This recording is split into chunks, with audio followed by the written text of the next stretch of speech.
कपिल देव अवतार, ज्ञान का दिव्य प्रकाश। कपिल देव कौन थे? कपिल मुनि भगवान विष्णु के दिव्य अवतारों में से एक हैं। उन्होंने धरती पर जन्म लेकर संसार को आत्मज्ञान और सांख्य योग का उपदेश दिया। समय के साथ लोग धन, सुख और भौतिक वस्तुओं में उलझते गए।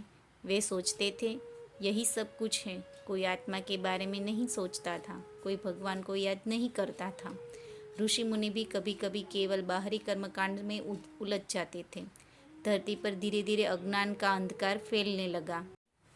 देवताओं ने देखा कि यदि मनुष्य आत्मा को ही भूल जाएगा तो दुख और मोह से कभी मुक्त नहीं हो पाएगा। वे भगवान विष्णु के पास गए और बोले, हे प्रभु, संसार को सच्चा ज्ञान दीजिए। उन्हें बताइए कि केवल शरीर ही नहीं बल्कि दिव्य आत्मा है। भगवान विष्णु मुस्कुराए और बोले, समय आ गया है, मैं ज्ञान के रूप में अवतार लूँगा। भगवान विष्णु ने ऋषि कदम्ब और माता देवहूति के घर बालक के रूप में जन्म लिया।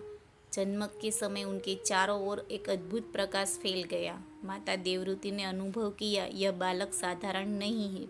बालक कपिल शांत, गंभीर और तेजस्वी थे। उनकी आंखों में गहरा ज्ञान झलकता था। जब कपिल देव युवा हुए तब एक दिन माता देवहूति ने कहा, पुत्र मुझे बताओ, सच्ची शांति कैसे मिले?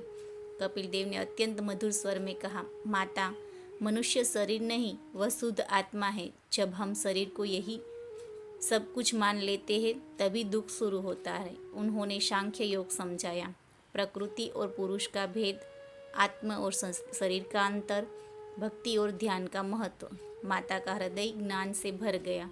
उनकी आंखों में आनंद के आंसू आ गए। धीरे धीरे कपिल देव का ज्ञान पूरे भारत में फैलने लगा। लोग समझने लगे कि सच्चा सुख बाहर नहीं भीतर है। लोग और अहंकार दुख का कारण है। भक्ति और ज्ञान से ही मुक्ति मिलती है।